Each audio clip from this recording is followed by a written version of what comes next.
This is Optimal Living Daily, episode 2846, 3 Ways You Might Be Minimizing Your Trauma by Sara Stanizai of prospecttherapy.com. And I'm Justin Malik. And we're going to jump right into another article as we optimize your life. 3 Ways You Might Be Minimizing Your Trauma by Sara Stanizai of prospecttherapy.com. Trauma is any experience that overwhelms our ability to cope with it. So think about that again. In other words, the deciding factor of whether an experience is traumatic or not is whether it overwhelms your ability to cope with it. What is not important? If a general group of people would also agree that it was serious enough, or if people like you had a similar experience and also suffer in the same way, or if it's on a list of approved types of trauma. By definition, your mind and body determine if something was traumatic. So when I say, I believe you, that's what I mean. How do people cope with trauma? The way you cope with the stress of trauma will depend on a number of factors.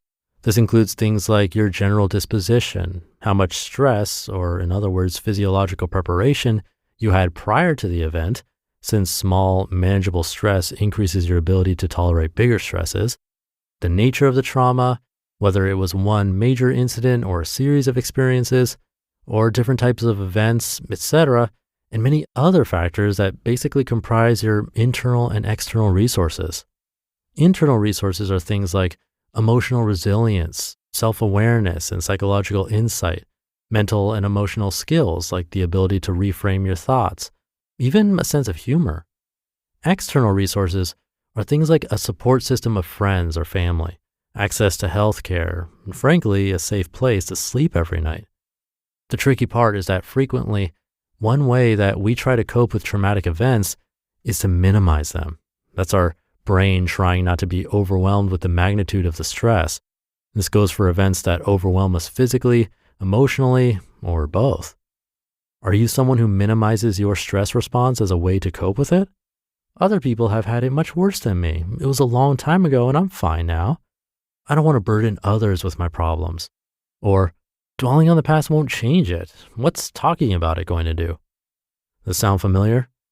Recognizing the ways in which you might minimize your trauma may help you move forward to overcome it. Remember that part about self-awareness being an important resource?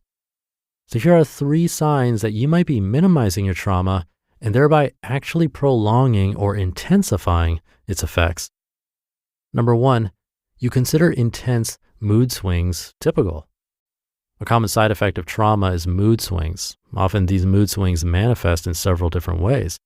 Common mood symptoms include agitation, trouble sleeping, irritability, and paranoia.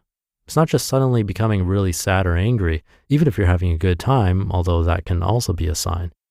You may even find yourself with a heightened sense of awareness after a traumatic incident. As a result, it's not uncommon to experience more anxiety as well. And keep in mind that anxiety stemming from trauma can be intermittent or constant, mild or intense, and random or tied to specific situations. Although it's common to experience minor mood swings, when they become severe and chronic, you may want to consider them more deeply. Remember, unresolved trauma frequently results in some type of mood swings. If your mood swings are so intense that they impact your relationships, career, and overall wellness, it's time to seek help. Mood swings of this level aren't typical, and they can be a sign of unresolved trauma. Number 2, you ignore bodily symptoms. As mentioned, downplaying trauma can be a coping mechanism. To function in your daily life, you might feel the need to convince yourself that a particular event wasn't that bad. It may seem much more comfortable to ignore your emotions and compartmentalize your negative thoughts, but physical symptoms like an upset stomach, chronic muscle tension, or even grinding your teeth at night are much harder to ignore. If you avoid making time to take care of your body will pick a time for you. Remember, your body and mind are deeply connected. Your body remembers the traumatic experience even when you may want to forget it. The tension in your body, for example, isn't because you have a muscle issue. It's your body trying to tell you that something is off balance in your mind. In other words, unexplained aches, pains, or tension is often your body's plea for you to address unresolved trauma. And number 3, you painfully power through. Sometimes when a traumatic event happens, you're fully aware of how traumatizing it is. Mainly, you know that the experience will change you for the rest of your life. As a result, you may feel as though you're damaged or somehow flawed, and yet you still try to move forward with your life in the best way you can. And while this is incredibly brave, it's also plenty hard to do. For example, those with unstable and erratic childhoods may have more emotional layers to navigate as adults. On the one hand, it can be easy to recognize that you had a bad childhood. On the other hand, figuring out how to navigate that as an adult can seem impossible. With added pressure to perform and provide for others, shame about your weaknesses, or trying to keep up appearances that you have your shit together, it's no wonder that many people never find the time to address unresolved issues. Who has time for that? Instead, these feelings get swept under the rug. Again, minimizing trauma is common. This world can make you feel bad for having emotions. More so, we live in a world that makes you feel bad for feeling bad about your problems. This mentality leads to a struggle for accepting and overcoming your traumas. How to overcome your trauma. Some argue that the only way to truly overcome trauma is to recognize and flesh it out fully. But like you, it's a little more complicated than that. People resist addressing trauma because it can feel like rehashing old stresses just makes them more overwhelming or even worse, which is true. If done without safety and preparation, someone can trigger old trauma responses and even experience flashbacks. That's why friends and family may not be the best ones to help. Often people will try to get you to talk about things or open up with the best intentions, but if they don't have the training and skill to keep you grounded, or are not prepared to make sure you feel safe and comfortable talking about it, they can actually make things worse. Whatever your trauma may be, it's crucial to let yourself feel what you may: grief, sadness, anger, etc. You're allowed to truly experience your emotions and attempt to overcome your trauma how you deem fit. Allowing yourself to feel the feelings per se will empower you to validate any trauma-related emotions. This approach also helps you to identify areas in your life where you might be minimizing your traumatic experience. Recognizing your mood swings, bodily symptoms, and a powering through mentality is a good start. Furthermore, there's no shame in seeking help and attempting to overcome your trauma. The sooner you allow yourself to stop minimizing your pain, the sooner your healing can begin.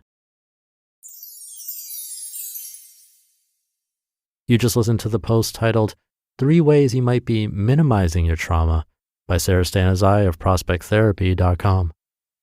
Thank you to Sara. I thought there was an important note there at the beginning.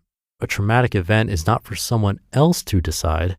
Maybe a highly trained professional, again, maybe, because what someone finds traumatic might not be traumatic to another.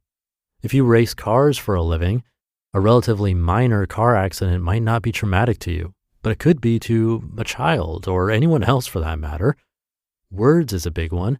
Verbal abuse taken by a highly sensitive person is simply different than if it were someone else on the receiving end. I think that's something we should keep in mind both for ourselves, but also for everyone we know, so we're not quick to judge and downplay events in someone else's life or to brush it off and say, oh, it's fine. To you, it might be, but to them, it could be a really big, life-altering deal. And then by dismissing it, it's minimizing the trauma, which is what Sara's arguing we should be a lot more aware of. So hopefully that was helpful for you. And if there is some trauma in your life that you haven't talked about, or you did and you tried to confide in someone but it didn't help, if you can, try looking for professional help. It can make a difference.